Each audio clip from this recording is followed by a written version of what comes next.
দুশমন তারাই রসুলের দুশমন হয় যারা জন্মের ব্যাপারে ত্রুটি রাখে। আপনারা নিশ্চয়ই জানেন ওয়ালিদ বিন মুগিরার কথা। কোরআন শরীফের সূরা কলামের ব্যাখ্যা আমি দেব না, তবে একটা আয়াত রয়েছে উতুল্লিম বাদা যালিকা জানিম। উলামায়ে কেরাম আছেন, তারা তারকিব করবেন, তারা ব্যাখ্যা দেবেন। রাসূলের দুশমন তো তারাই হয় কেবলমাত্র যাদের জন্মে লাল থাকে। কোন মায়ের লাল যদি থাকে, মায়ের দুধ যদি খেয়ে থাকেন, বাপে জন্ম দেওয়া কোন হালাল জাদা সন্তান যদি থাকেন, পেয়ারা নবী মুহাম্মদুর রাসূলুল্লাহকে যদি মোরা প্রমাণ করতে পারেন, হায়াতুন নবী এটা যদি অস্বীকার করেন, কোন জায়গায় কোন স্টেজে কোথায় বুঝবেন? ইসমাইল আছে, কত রেকর্ড হচ্ছে। দায়িত্ব নিয়ে বলছি, আল্লাহর রাসূলকে যদি হায়াতুন নবী প্রমাণ না করাতে পারি, রাসূলুল্লাহ কবরে জিন্দা, সমস্ত নবীরা কবরে জিন্দা, প্রমাণ যদি না করাতে পারি, আমরা কোনোদিন মাইকে মুখ লাগাবো না।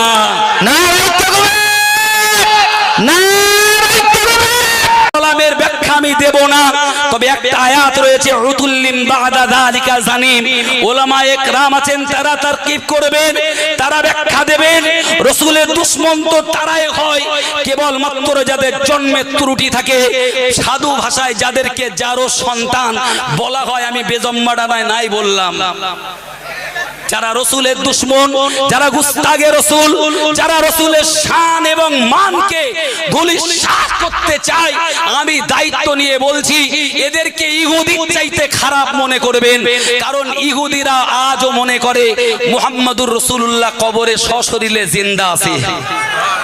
আমি আপনাকে নোট করতে বলছি, করুন। আল্লাহ রাসূল দুনিয়া থেকে পর্দা নিয়েছেন 632 খ্রিস্টাব্দে। 1160 সালে নবীজির দুনিয়া থেকে পর্দা নেবার 528 বছর পরে ইহুদিরা মদিনায় এসে মদিনার মানুষদেরকে তারা পালন করেছিল, কাছে টেনেছিল, মদিনার মানুষকে তারা সাহায্য করেছিল, মদিনার মানুষের সাথে বন্ধুত্ব করে তারা একটা ভালো জায়গা তৈরি করে নিয়ে বলেছিল, আমাদেরকে একটু থাকতে দাও মুহাম্মদুর রাসূলুল্লাহর রওজা মুবারাকে, কারণ আমরা নবী ছাড়া বাঁচতে পারি না। আপনারা বলেন, ওরা কি সত্যি নবী প্রেমিক? জোরে বলেন, নবী প্রেমিক? মদিনার সরল সাদা সিধে মানুষের কাছ থেকে ওরা জায়গা তৈরি করে নিল। ওরা আল্লাহর রাসূলের মাজার মুকাদ্দাসের পাশে জায়গা নিয়ে ষড়যন্ত্র করে, চক্রান্ত করে, গভীর রজনীতে রাতের অন্ধকারে নিচে দিয়ে গভীর সুড়ঙ্গ তৈরি করে আল্লাহর রাসূলকে কবর থেকে রাসূলে পাক সাল্লাল্লাহু আলাইহি ওয়াসাল্লামের মোবারক জিসম থেকে যারা রাসূলকে ওখান থেকে সরাতে চেষ্টা করলো, হায়াতুন নবী সেদিন স্বপ্ন যোগে বাদশাকে সতর্ক করে বললেন, একবার এসে এই শয়তানগুলোকে পাকড়াও করো। ভাই আমার 528 বছর পরেও ভাই তারা রাসূলকে চুরি করতে যে পারেনি। কিয়ামত পর্যন্ত দুনিয়ার কোন ইহুদির বাচ্চা, খ্রিস্টানের বাচ্চা কেউ কোনোদিন পারবে? প্রিয় ভাই আমার, আমি আবারও বলছি, যারা রাসূলকে মরা মনে করে, রাসূল নেই বলে, রাসূল মাটির সাথে মিশে গেছে, যারা রাসূলের ওসিলা দিয়ে দোয়া চাওয়া যা শিরক বলে, ভাইরা আমার মনে রেখে দিন, আমি বলে যাই আপনাদেরকে, এদেরই আকীদা তথাকথিত এই অসভ্য বর্বর লামাযহাবী তথাকথিত এই সব মুখোশধারীদের বলছি, এদের আকীদা ইহুদিদের চাইতে নিকৃষ্ট আকীদা। কারণ ইহুদিরা আজও মনে করে রাসূল কবরে আছে। ভাই প্রমাণ স্বরূপ এই কথাটাই আপনারা প্রমাণ নিয়ে যান। যদি ওরা বিশ্বাস না করবে যে রাসূল কবরে আছেন, তাহলে রাসূলকে চুরি করতে আসবে কেন? রসুল যদি মাটি হয়ে যায়, মাটির সাথে মিশে যায়, তাহলে সেই রসুলকে ওরা কোনোদিন চুরি করতে আসতে পারে? তাহলে ওদের চুরি করতে এসেছে, ওটা ওদের দুষ্টুমি, ওটা ওদের বদমাইশি, ওটা ওদের বেঈমানি, ওটা ওদের বিশ্বাসঘাতকতা, ওটা ওরা ইসলামকে ক্ষতি করবে বলে ওই চক্রান্ত করেছে। কিন্তু বলবো ইহুদি জাতি তাদের এই বিশ্বাসটা আছে যে রসুল কবরে আসেন। আর এই হারামজাদারা এরা বলে কিনা যে রসুল মাটি হয়ে গেছে, এরাই দুশ্মনের রসুল, এরাই আল্লাহর রসুল রসুলের গুস্তাখে রসুল, এরা হচ্ছে আবুল আসওয়াদ ইবনে কালাদার জাত, এরা আবু লাহাব আবু জাহালদের অনুগামী অনুসারী, এবং ইসলামকে এরা ধ্বংস করবে বলে ইহুদি এবং খ্রিস্টানদের দালালি করতেছে, এবং মুখোশটা নিয়েছে টুপি, মুখোশ নিয়েছে দাড়ি, মুখোশ নিয়েছে বড় জামা। আসলে ওরা রসুলের মহব্বত করতে আসেনি, এসেছিল চুরি করতে। সেটা মদিনার মানুষ সহজে বুঝতে পারিনি। বাংলার মানুষকে বলছি, যারা রসুলের শান আর মানকে মানে না, বিশ্বাস করে না, রসুলকে যারা অপমান করে, যারা রসুলের দুশ্মনী করে, এরা নিঃসন্দেহে বাইরে টুপি, বাইরে দাড়ি, বাইরে জামা যাই থাক, এরা ওই ইহুদিদেরই কি বলে দালাল। শুধু বলেন না ইহুদার নেহি হ্যায়। প্রিয় ভাই, অঙ্গ বাড়বো না, একটা প্রসঙ্গ একটুখানি ক্লিয়ার না করলে যেন কেমন লাগছে। হয়তো আপনারাও শুনে থাকবেন, ফুরফুরা শরীফে রসুল এসেছেন, খোলাফায়ে রাশেদিন এসেছেন, এইটাকে নিয়ে যারা ব্যঙ্গ করছে, ব্যঙ্গটা দাদা হুজুরের ব্যঙ্গ নয়, ফুরফুরা সিলসিলার ব্যঙ্গ নয়, মূল ব্যঙ্গ করেছে রসুলকে। রসুলের ব্যঙ্গকারীকে কতল করা ওয়াজিব মনে করা যায়, শুধু এটা অমুসলিম রাষ্ট্র বলে। জি, এই রাষ্ট্রে ইসলামী হুকুমত নেই। যদি থাকতো, দেশের ওলামারা বলতো রসুলের দুশ্মনগুলোকে কতল করে দাও, কিন্তু ইসলামী হুকুমত নেই, খেলাফত নেই, ওই জন্য কতল করা যাবে না। কিন্তু অন্তত এদের প্রতি সমস্ত ঘৃণাকে এক জায়গায় করে এই ঘৃণাটা দেন, কারণ আপনি আশিকে রসুল, আপনি নবী পাককে মহব্বত করেন। আপনারা যারা আছেন, আমি আপনাদেরকে জিজ্ঞেস করছি, আল্লাহর রসুলের জন্য যদি জীবন দিতেও হয়, কারা কারা দেবেন? একটু হাত ওঠাবেন। নারায়ে তাকবীর, আর একটু জোরে নারায়ে তাকবীর। সিলসিলায় মজবুর দলিল আমার কাছে সব আছে, মোবাইলে আছে, কিছুটা নোট করা আছে। দলিলগুলো আজকে দেব না, দেখি বসার ব্যাপারে কোনো চ্যালেঞ্জ কেউ গ্রহণ করে কিনা। আজকে দলিল দিলি তো আর বসার জায়গা থাকবে না। জি, সার্জেন্ট পেছনে আছে, আমি যা একটুখানি আলোচনা করেছি ক্ষমা করবেন। জি, কষ্ট দিয়েছি মাফ করবেন। জি, মাঝে মাঝে না বাঘ ঘুমায়, বাঘরা যখন ঘুমায় না, তখন বাঁদর এসে কি করে, কাটি মারে। বাঘ দেখতেছে বাঁদরের আর কি করব, কাটি দিচ্ছে, দেখিয়ে ভাই কাটি দিতে দিতে পায়ে দেশে, হাতে দেশে,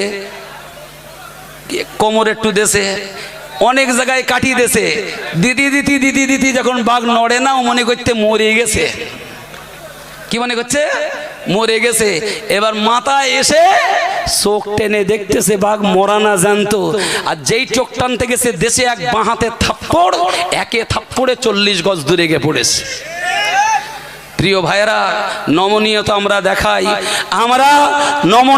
দেখাই বলে তারা মনে করেছে যে কেতাবপত্র ভুলভাল ব্যাখ্যা দিলে এটাই জনগণ বুঝে যাবে। বসিরহাট হুজুরের লেখা কেতাব দিয়ে দলিল দিচ্ছে রসুলকে হাদের নাদের জানলে কুফর হবে। ওটা আমরা জানি না, তোমরা ভালো জানো। আমরা কেউ রসুলকে হাদের নাদের জানি? রসুলকে হাদের নাদের মানি? আমরা বিশ্বাস করি আল্লাহ হাজির, আল্লাহ নাজির। রসুল পাক সাল্লাল্লাহু আলাইহি সাল্লামকে কোন অবস্থায় হাদের নাদের মানি না আমরা। তবে এটাও বিশ্বাস করেন যে আল্লাহর রসুল তামাম দুনিয়া কুল কায়নাত তিনি ঘুরতে পারেন, যেতে পারেন, যেখানে ইচ্ছা আল্লাহ তারে নিয়ে যেতে পারেন। প্রত্যেকটা মোমেনের কবরে রসুলকে নিয়ে যাওয়া হয় বা রসুলকে দেখানো হয়। জি, আর বলা হয় মানহা, জি জিজ্ঞেস করা হয় মানহা উলাইর রাজুল বা মানহাদার রাজুল, ইনা সম্পর্কে চেনো কিনা, জানো কিনা? তো রসুল একজন, মুহাম্মদুর রাসূলুল্লাহ। তামাম পৃথিবীতে হাজারো লাখো কবর প্রতিনিয়ত হচ্ছে, সব কবরে রসুলকে নিয়ে যাওয়া হচ্ছে বা রসুলকে দেখানো হচ্ছে। এটা কি করে পসিবল? আসলে এরা নাম লেছে আহলে হাদিস, আসলে এরা আহলে হাদিস নয়, এরা হাদিস ধ্বংস করার জন্য ওই নামটা নিয়েছে। আর রসুলের হাদিসেও এটা বলা নেই যে তোমরা আহলে হাদিস হও। হুজুরের হাদিসে বলা আছে যে তোমরা মানে হাব্বা হাদিসই নেই, মানে হাব্বা সুন্নতি আছে। ফাকাদ আহাব্বানি বলা হয়েছে, ওমান আহাব্বানি তো কানা মাই ফিল জান্নাহ। সুবহানাল্লাহ বলেন। রসুল তো বলে গেছেন তারাকতু ফিকুম আমরাইনি লান তাদিল্লু মা তামাসসাকতুম বিহিমা কিতাবুল্লাহ। এক নম্বর কি বলেছেন? কিতাবুল্লাহ। কিতাবুল্লাহ মানে কিতাব। তারপরে কি বলা হয়েছে? ও হাদিস। কি বলা হয়েছে? ও সুন্নাতা রাসূলিহি, রাসূল করিম সাল্লাল্লাহু আলাইহি ওয়াসাল্লামের সুন্নাত। তো আল্লাহর রাসূলের সুন্নাতগুলি আমরা মানি, হাদিসগুলো থেকেই সুন্নাত প্রমাণিত। যারা তথাকথিত আহলে হাদিস দাবিদার, এদের মুখে দেখবেন না কোনোদিন বিশ্বাস করেন এরা মদের বিরুদ্ধে কিছু বলে না, এরা জেনার বিরুদ্ধে কিছু বলে না, গান বাজনার বিরুদ্ধে কিছু বলে না, এরা হারামের বিরুদ্ধে কিছু বলে না, সুদের বিরুদ্ধে কিছু বলে না, ঘুষের বিরুদ্ধে কিছু বলে না, জেনা ব্যভিচার ধর্ষণের বিরুদ্ধে এরা কিছু বলে না। এরা বলে তা দেখবেন যারা রাসূলের মহব্বত নিয়ে চলেন, যারা রাসূলের শানে দাঁড়িয়ে একটু কিয়াম করেন, বা যারা রাসূলের মিলাদুন নবীর মাসে রাসূলের শান আর মানের মর্যাদার আলোচনা করেন, এদের কাজই হলো তাদেরকে বেদাতি বলা, তাদেরকে জাহান্নামী বলা। ওরা হারামের বিরুদ্ধে কিছু বলে না, এরা শুধু করে তাদের বিরুদ্ধে সমালোচনা, তাদের বিরুদ্ধে এদের হুঙ্কার, যারা রাসূলের প্রেম মহব্বত কলিজায় রাখে। যাই বা হোক ভাই, আমি আর বাড়ছি না, আমি অন্যের হক নষ্ট করব না, যদি হয় ক্ষমা করবেন। এতটুকু আজ আপনাদের কাছে পরিষ্কার মেসেজ আমাদের।